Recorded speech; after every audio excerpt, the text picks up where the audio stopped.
Hi, this is Ms. Cho on how to rewrite quadratic expressions from standard form to vertex form by completing the square. I'll be doing it algebraically in this video, but if you prefer a more visual explanation, I would recommend my completing the square with algebra tiles video. As you recall, standard form is y is equal to ax squared plus bx plus c, and we want to rewrite it in vertex form, which has this perfect square term, x minus h squared, which means that we are rewriting this into a square that has side lengths of x minus h, and that's why we call this completing the square. Let's take a look at an example. Here we're asked to rewrite y is equal to x squared plus 6x plus 11 in vertex form by completing the square. When we complete the square, we follow 5 steps. The first is to move c to the other side. To help me know which one is c, I'm going to label all of my coefficients a, b, and c. And I see that my c is a positive 11, and so I'm going to subtract 11 on both sides. This gives me y minus 11 is equal to x squared plus 6x. My second step is to make a 1 if it's not already.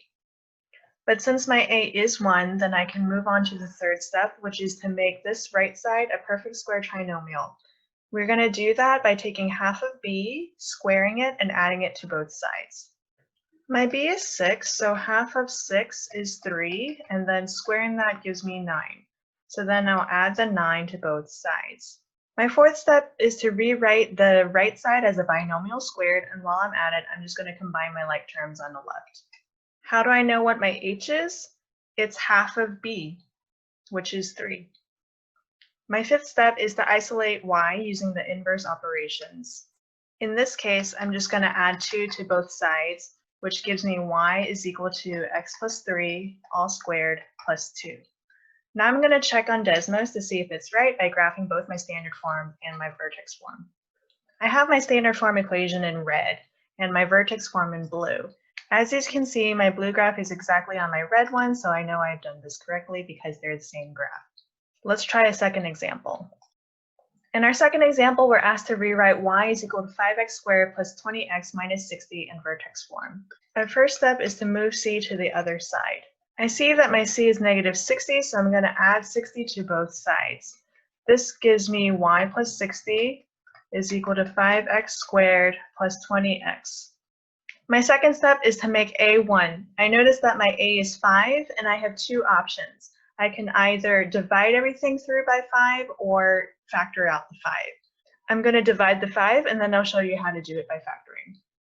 Simplifying this gives me y over 5 plus 12 is equal to x squared plus 4x. My third step is to find the term that makes this a perfect square trinomial, which is done by taking half of b, squaring it, and adding it to both sides. My b is 4, so 1/2 of 4 is 2, and then squaring that gives me 4. So I'll add 4 to both sides. My fourth step is to rewrite this as a binomial squared, and while I'm at it, I'm going to combine my like terms on the left. Again, my h is half of my b. Finally, I'm going to isolate y using inverse operations. First, I'll subtract 16 from both sides, then I'll multiply everything by 5. When you multiply by 5, you have to be sure to multiply everything, including that last 16, because that's easy to forget. So when you do that, you have 5 times x plus 2 squared minus 80, and I can check this on Desmos. Again, I've graphed my standard form in red and my vertex form in blue, and as you can see, the blue is exactly on top of the red, so I have done this correctly. Now I'll show you the other way to make a1 by factoring. We do the exact same thing. We're going to move c to the other side first, which gives us 5x squared plus 20x. I notice that both my a and my b term are divisible by 5, my a, so I'm going to just factor out the 5 and make this x squared plus 4x and leave room for the perfect square trinomial term. From before, we found that half of b squared was 4, and so now, when I add this, I can't just add 4 to the left side because it's being multiplied by the 5. So I'm going to add a 5 times the 4 to make sure that I am accounting for my outside factor. Then we continue as before, rewriting this as a binomial squared. And then I'll isolate the y using my inverse operations. And we get the exact same thing we found using the first method. So you can choose whether you divide everything by a or factor out the a. It's up to you, whatever you prefer. To summarize, when you complete the square algebraically, you follow 5 steps. First, you move c to the other side. In step 2, you make a1 by dividing everything by a or by factoring the a out. In step 3, you take half of b, you square it, and you add it to both sides. If you're adding it inside parentheses, you have to include the outside factor on the other side. In step 4, you rewrite the trinomial as x minus h squared, and then in step 5, you isolate y using inverse operations.